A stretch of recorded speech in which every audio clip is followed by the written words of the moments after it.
pleasure to have all of you in the room and being on this stage, talking to the experts in HR. And I think Vijay set the tone very, very well for this panel. I have with me a great selection of leaders in the space. And very interestingly, as part of EY, we always do a preparation for any work we do, right? While we did the process management for the current, I would say, event, but as part of our panel conversation, one of the things that came up is that do actually people have the same definition of what does agility in HR mean, right? And I felt that going with the theme of the conversation, while we had a different way of starting this panel and running the panel conversation, in the spirit of agility, we wanted to change the scheme of things and change the tonality of the conversation. And thus, I'm going to restart the discussion in terms of what does agility in HR mean for each of you, and if you could share some example of from your experience or any instance where you've seen agility in HR come to life for our great leaders to take back as an experience. We would love to hear from each of you. So I'm going to open the panel and the question through that, and then probably get into the actual formal part that I prepared for. Sure. Super. No, very good evening to all of you. Great hearing Mr. Agarwal just now, and it's a pleasure to be here in this event. Agility for me essentially means the ability to move with speed, change and adapt to the changing circumstances. And Mr. Agarwal's entire presentation was about the conflicting needs of stakeholders, the need for us to be constantly evolving in today's landscape, and HR is no different. Everything at the end of the day ends at talent. I think one of the brilliant instances I can recall of agility by HR was when I had joined Godrej Properties as the CHRO. We were at a turnover about 1,600 crores. This year, Godrej Properties will perhaps end the year at about 30,000 odd crores. In a span of about 3 months, we realized that to get market leadership in 4 different zones, which is what we were vying for, and we properties is into real estate, as the name suggests, we created structure, we created an operating model, and we created an incentive program which would drive this change. Within a span of 3 months, working along with all the line leaders, we launched all these 3 key initiatives, and that brought to light the entire operating model shift. And by the end of the year, the revenues had gone perhaps about 8 times. So that's one example of agility which always stays with me. It was highly sponsored. I mean, at the end of the day, HR can do work when all the leadership sponsors it. It was highly sponsored, but the speed with which we moved, I think, was tremendous. That's amazing. I think the sheer fact that you actually linked to the metrics that we just spoke about in the right audience, I think it just talks so beautifully to the intro to the event. All right, KK, what about you? I think for me it is the change in terms of how fast we can change in a meaningful and effective way. I think that's what for me agility in a HR perspective, because typically I think we are used to having the policies and structures, and we always keep it as the Bible for us to do anything, even if it's a small thing. So do we have the ability to actually change the structure, the ability to, if there is a requirement, change the policies? I think that's something which we would like to. I think we saw during my period with Essar, during the COVID time, I think that was one of those best examples where actually we changed a lot of things, and that change happened maybe in less than a day or 24 hours, 48 hours. So there was no concept of doing certain things. It would have taken months with approval change and things happening over a period of 6 months for a policy to change. But we saw when there was a need, we all changed, and that those changes happened in a very quick time, and it was effective because we all managed work for 3 to 6 months. Even plants operated 24 hours without a break. All of those happened because people adopted those changes in an effective way. And it is not just HR. I think none of the things in HR will work if it's only HR putting a detective. I think as long as we are able to get the managers and people part of that decision and they do the work, I think that's where it is, for me, the agility part of it comes in effectively. Amazing. And just for everybody's reference, when we did the introduction with KK, he keeps saying, I can't talk about HR because I don't come from that background. I come from a business background, and thus the most important element for us to take back is that if everybody in business understands the importance the HR function plays, I think that's the true testimony of what change we are able to bring at this I tell phase. people I know what you're thinking about me. That's very true. Jayant. Okay, thanks. So for me, agility will mean, if I have to be very precise, it's anti-fragile. Because any organism which is rigid, when the changes come, they get brittle, they get destroyed. So speed, of course, agility, most of the people get confused only with speed. Speed is essential. With speed, the ability to change very fast. And my favorite example is cheetah. Very high speed, but very fast, the ability to take changes. And in context of organizations, people, individual or teams, it's anti-fragility. That is what is my mental model. For HR, of course, example since you asked, one, rather than limited to one or two organizations, I will take the example of COVID. When COVID hit, none of us were prepared. We never knew that this is the kind of huge calamity that is approaching towards us. And the way all of us got up, and it's not only HR leadership team, other people, all of us got together and dealt with it. Initially it was a blow, but then we dealt with it. The other example, of course, more sharper and nearer is the ChatGPT. When it was launched, suddenly the reality was in face of several organizations in a particular sector. But the way they recalibrated the whole workforce planning, the way skilling map was changed, the way capabilities was reordered, these are some of the abilities which we organizations need, and in HR, our role is to foresee, to anticipate, and also to support the leadership. Essentially to work closely with the leadership to build those capabilities across different hierarchy and in the workforce across. So that when these changes, because we are living in very uncertain times and these kind of things will keep happening, no doubt about it. How effectively we deal with it, that will determine whether we survive or we get extinct. Thank you. Thank you so much, Jayant. And that actually brings together the themes on agility in HR and what we actually put together as a definition to do the process management for selecting the top agile leaders. The speed and ease of responsiveness to any change which actually meets the business requirements and enables the business growth was the simple definition that we put together for defining the contribution of our top agile leaders. And it actually beautifully comes together with the examples that all the three panelists shared. So we do as EY a work reimagined study. We've been doing that for the last decade now.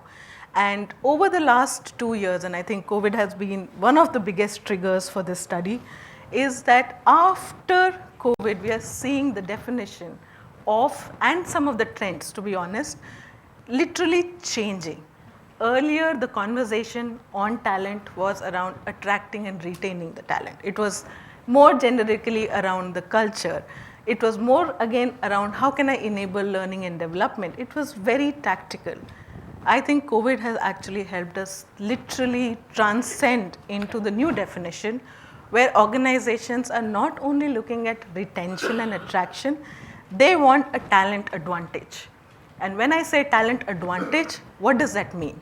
It is literally going to the talent health of the organization and subsequently what contribution the leaders are making to help the business to capitalize this talent health to do better and to do more, right? So doing a double click in terms of what were the key themes that came out of the study and how some of our leaders are bringing the agile practices in their day-to-day experience and on-ground work is where we'll start the next set of questions. And I think we talked about the fact that with COVID we did a lot of changes, but there have been so many dynamic changes that are now observed in the industry. Gen AI through ChatGPT, just pure digital advent technology. Second, appreciation of well-being and need to have that balance with flexibility. And third, is how organizations are genuinely contributing to individuals, not just a talent team, right? So Ruhie, if I were to just ask you, what are some of the ways HR leaders can bring a fine balance, and what methodologies, tactics, practice would actually work, which can help our teams today to imbibe and bring that to life? Yeah, sure.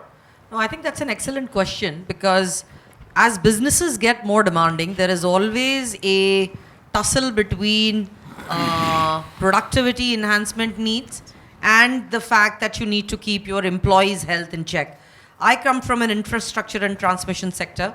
We have a manufacturing business. We put lines which connects and supplies power to the darkest part of the country. And then we have a renewable arm company. So a lot of our work happens at the projects. And thereby, while a lot of businesses may be able to give this flexibility to teams, it is very difficult for me in my business to be able to do that. So I think some of the things which agile HR leaders need to do is first understand what are the business priorities. What is the kind of talent you are thereby getting on board to meet those to meet those business requirements, and how are you constantly keeping engaged and in touch with your employees. So very recent, and gone are the days where you would do an employee engagement survey once in a year and say, okay, this is the pulse of the organization. Employees' engagement and dissatisfaction changes on a day-to-day basis. And in my opinion, it's very fundamental and it's very individual. What engagement surveys throw up is like a host of data saying this cohort is engaged, this cohort is disengaged. So very recently, we've launched a chatbot which checks the employee pulse on a day-to-day basis, basis a few cuts, and that data comes to the line managers, to the HR business partners and the CEOs on like a daily basis. So you exactly know on a particular day what is the health of the organization. Is this one particular employee disengaged or engaged? So it throws up data of disengaged employees, and immediately you can, in a very agile fashion, get back to them to understand that what is the cause for disengagement, and solve it in the next 2 days. That's the turnaround time we are looking at. So I think agility comes from utilizing such tools and utilizing these opportunities to be in touch with your employees and be able to get a pulse of them online and live. The second thing is, how do you provide, especially in our kind of environment where you're dispersed across maybe 100 locations across the country, how do you provide learning and development at the, pretty much on a basis where the employee can access it as and when they require. So having learning which is shorter modules, which are easier to track, which are accessible to employees even on a mobile phone, I think that's the second agility which people can adapt. The third thing is, gone are the days, I remember in my ITC days, we used to create structures for 10 years. Organization structures are changing every year. How does HR step in along with the line leaders to manage change? Because one of the biggest things in change management is the reaction of people. Change management is all about people. Unfortunately, a lot of HR leaders leave it to line to manage it. But drilling it down to the finest point, saying who is this change impacting, how can we minimize the impact, how do we partner our line leaders in change management, I would say these would be 3 broad buckets from my angle. I think very nicely explained and stitched together on various elements that we face on day-to-day life. I'm interested, KK, Jayant, do you have any additional perspectives on this topic? I think what Ruhie is. I think she explained in detail. But I think in terms of how do we do a lot of changes. We do bring in a lot of things in place. Now, one of the things I feel at times we miss is to communicate at the right time. So do we use that communication channels which are open? It cannot be just a mail coming from an HR or from other thing. I think even as simple a thing as a performance management, which when you start doing it, are we doing it just for the sake of putting it on a mail? So are the communication part, how connected that communication is to people, I think that's one way of looking at it, because a lot of times, irrespective of how many chat GPTs come, whatever the AI part of it comes, the human interface is going to be there, and I think that is going to touch people in a more connected way than anything else. Yeah. I think that's something which, from a HR part of it, I think that is very important. That's one aspect I would like to look at it.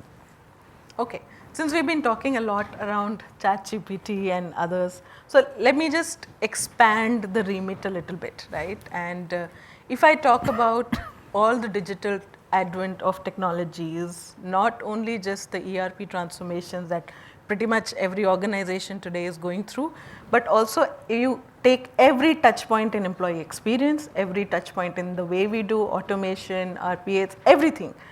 How do organizations prepare themselves with such digital change that is coming in every employee's life? And thus, what strategies should HR also help organizations / employees adopt to manage and adopt this change more easily? Jayant, your thoughts. So I think this in a very kind of a complex plot that you have put across. Let me try to simplify this. I think our way of anticipating change, so far whatever we have experienced, based on that we are trying to project. My thought process is that this intensity will keep on increasing every day. Absolutely. And some of the things that we are today wishing that, okay, this is only lukewarm water, it will not happen. We are living in a frog in water, frog in boiling water syndrome that all of us are very familiar with. So that syndrome is triggering our thought that this is temporary and this will go away. Some of the very fundamental shifts are taking place at the workplace. Some of the very fundamental shifts are taking place in employment relationships and the value creation model. So let's bifurcate into two parts. One is the organization, the other is the employee. In terms of organization, the kind of disruption that we are experiencing in most of the sectors, all of the sectors, so to say, if the organizations are not continuously reimagining their value creation model, then sooner or later, some other smarter business model backed on technology in a digital format, more easy, more convenient, cost effective, will replace it. And history is full of all such examples in recent past, not to talk of Kodak moment and all those things, but recent past, last 5-7 years we have seen. So when these organizations started, they were at the cutting edge and they brought state of the art kind of systems within them for their survival and excel in the business world. Over a period of time, if they have not changed themselves organically from within, then they are standing at this. Today, with this kind of accelerated thrust on digital technology continuously coming in, organizations need to reevaluate their value creation model for the customer. If they do that, go back to the drawing board and bring their own value creation model up to date with what is required in today's world, maybe survival with there. Otherwise, we will see a lot of extinction. And same extension, to be very brief, I will take to the individual also. So one qualification, great qualification, and then from campus we went to one organization and then lifetime employment, we kept changing, but then we continued. Based on that one qualification, we continued for long. That model is over clearly. The changes are hitting in our face and we are, as an HR person, I have been experiencing it. I see it playing out in front of me, how people are getting redundant, how people are getting obsolete. So far we knew only of obsolescence of technology, obsolescence of machinery. Now this is the era where we are seeing in front of our eyes obsolescence and extinction of individual. What is the way to remain relevant? I mean, excelling, growing, progress is next stage. First base level is how do I remain relevant? I need to keep upgrading myself. I don't want to use much used term like continuous learning, and all of us know all of that. To be very, very to the point, on your face, I want to say that we need to continuously keep upgrading ourselves with all the changes which are happening around us. And together with that, we also need to be anticipating of what is coming. If we don't anticipate and prepare ourselves with the changes which are coming, then it's only a matter of time. I'm sorry to be very, very forthright in saying that, but in the interest of to respect the audience time, because they are investing their time, I am sharing what I feel, because I am feeling, I'm in an organization, I'm in a sector, I'm in a industry, I have remained where these changes we have experienced from very close quarter, and hence I am telling that these things are happening very fast. and it will happen everywhere. So for individual, the only thing is that they need to, second thing that I want to suggest is, how do I improve my curiosity index? Because no learning, no change, nothing will happen if I am not curious. If I am thinking that I am going to remain, life is going to remain as cozy as it has been in past, then things will not change. For my personal change, I think one thing that I want to mention is curiosity index. And there are ways and means of doing it. This is not the occasion for that. Maybe this much trigger is enough to suggest that let's improve our curiosity index so that we keep changing ourselves continuously from within, so that we stay relevant, and after that we go and grow and progress. So clearly change is the only constant. That is the message that you're giving, and how do we remain curious to tackle everything that comes with change is the message for all of us. But I will just pick up one more thread from what you just said, right? And you mentioned the amount of disruption in business that is happening and the impact, be it in terms of feasibility of business models. And we saw through the intro session that the impact on feasibility of the business versus making sure that we are also agile enough to respond to the changing business scenarios through the dips and through the upturns, etc.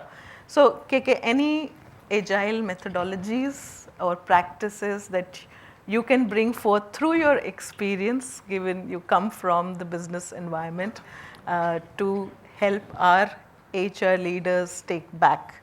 Tough one, but anyway, this is the first time I had actually people who are in a similar sector. Correct. When you have in a panel with IT and all of this, they have a lot of those. I say that they are the ramp walking people, and I'm from the. So. No, in terms of, I think, we are all on-ground people today. Yeah, no, I said, when you talk in a place where it is, it's like the fully of the fashion part of it, and we come from the factory, and because we don't talk about people, but people are sitting at locations. Like the way she said in a transmission line, they are going to be spread across those 450 kilometers, and each 60 kilometers, one guy is sitting alone. He is the office. He goes around that 30 kilometers every day up and down, checking at, whether the towers are up or not. So that is a life which we don't see, and he is also an engineer. Yeah. He came from a qualified institute, and what facility he gets at that place versus what happens in my corporate office in Mumbai versus what happens in a power plant at a generation plant, it is entirely different. Mm-hmm. Now, how well we can, it's not going to be equal, but can we make it at least close enough? So that's the thought process we need to look at. Mm-hmm. And in a way, like say, we have a power plant in Gujarat, so there was 3-4 years back, because of the coal pricing and things like that, whether it was Adani, Tata, all of us actually had to shut down the plants for a certain period of time. Now, what do we do at those period of time? Did we actually close the plant and made people go out? Or we looked at retaining them and make them do meaningful, because it was for an extended period. It was not for 10 days or 15 days. It went from 3 months to 12 months period. It was happening. So I think one of the changes I think we did in terms of how well we could utilize that particular period in terms of doing certain things within the organization using the same set of people, whether it be taking a maintenance, taking a learning part of it. So, look at things which differently when things are not going the way for the organization. I think so. We did have a certain amount of attrition happening because people are not sure whether it's going to come back in 12 months or 18 months. I think that also happens. But if you are able to retain 80% and make their life meaningful within the plan when they come and work for the 8 hours, I think that's a success, because we could do that. So look at things which you can do when you face a challenge and which is not coming from your textbooks.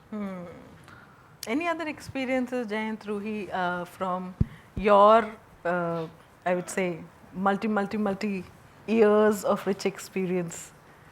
No, I think I agree with KK, because the kind of adversity, some of these, and again, I totally agree with him, because people sitting out of plushy air-conditioned environment would be very different from the kind of folks we are talking about, whether it's a person sitting on a solar plant in Bikaner, someone sitting in a factory in Silvassa. So how quick and responsive are you to their needs? What best can you do? Are you able to, you can't be at 100 locations across the country, but how effectively can HR reach out to these people and ensure that whatever best we can do in that environment, we are able to provide them. I think that's number one. Number two is, how do you take communication down to all levels? He said communicate, and I think communicate, communicate, communicate. That is the mantra. Because people don't come to work these days just to work. They come in to contribute. So they want to know, what is the future of the organization? What am I doing? What is the last month looking like? What is lying ahead of me? So how effectively are you able to have communication? The greatest thing is we're in a digital environment, and irrespective of where you are across, you always have a mobile phone, so you can keep connected. And last but not the least, how do you show, in even the most adverse times, how do you show empathy to your employees? I think that is very critical, because when things are hunky-dory, everything is fine, it's a great environment, everything is moving around. But when adversity strikes, and there's a lot of adversity in all the three sectors which we are representing right now, how do you respond to it? Are you quick and effective? Do people reach there on time? Do they have the right empowerment? Do you really trust them in such situations? I think those are certain things which I would say need to be very agile. I think fabulous. And I'm mindful that we have 10 minutes on our panel, and I do want to leave some time for questions from the audience. But if I were to ask you as advice to our leaders today to take back, okay, to foster an agile culture and to start some of these, I would say, quick wins on ground, what would those guidance be? And I would love to hear from all three of you.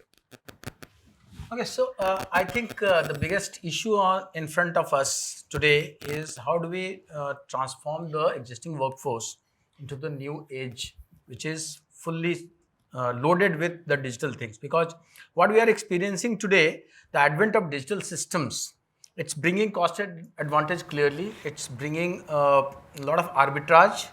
It's bringing other than cost arbitrage. Then it's also bringing transparency, availability of information. A lot of things which were hidden under the carpet earlier, now it's clearly seen. So performance is being redefined, and hence business leaders are in love with this. So most of the organizations that I know of, including my own organization and the group, the leaders are putting maximum thrust on digitalization. They want to transform the systems, whereas the workforce is having a resistance. It's not active resistance, obviously, because it's white collar workforce, executives, they can't form union and they can't put flags in their hand, but there is a resistance, a very it's because of variety of region. How do we transform this mindset? How do we explain to them? How do we bring, because it's a chicken and egg story, that is what I felt. If new system is coming and the workforce is not trained enough, then the system is not performing, and then again it's back to the same register or old automation being called digitalization. If the workforce you train in advance and the system is not ready, then they forget, and then it's back to the same. So how do you bring both the things together? How do you prepare them for future? I think this is one agenda that we should not allow to get to second in the list. It should always remain one. We owe it to our people, because if you are a challenger, if you are a disruptor, if you are the first of its kind in the industry on the backing of technology, then it's very easy for you to disrupt others. But if you are an incumbent organization, you have been there for 10, 20, 30, 40, 100 years, then that's the challenge that we are facing, each one of us. Hence, we should apply our mind in how do we take along all our workforce and transform them into the new age. So the tip for all our HR leaders in the room is to go back and check if they are ensuring everything on digital is top of their agenda and not second. Correct? All right, super. KK. I think I'd slightly differ with Jayant here. That's the beauty of a panel. Yeah, I'm saying, see, I think like we all have this, your own intranet where communication happens from the organizations. And typically, we do have it coming from the top. It's a one-way kind of a communication, and no communication can happen if it is one way. Mm-hmm. So recently, like within our system, we actually underwent a change in terms of that complete platform getting changed and a new age thing getting done. So in terms of adoption, because of the ease and look of the feel of it, we had almost a 70% adoption in 15 days. Oh. So today, and even the service provider or even the platform themselves, we became a showcase for them because that was something where people could earlier what has happened if there is an achievement, something happened, they got an award in my plant in Salaya in Gujarat. Somebody will make a note, will send it to the corporate communication team, and then they will publish it. Maybe it will come as and when it comes.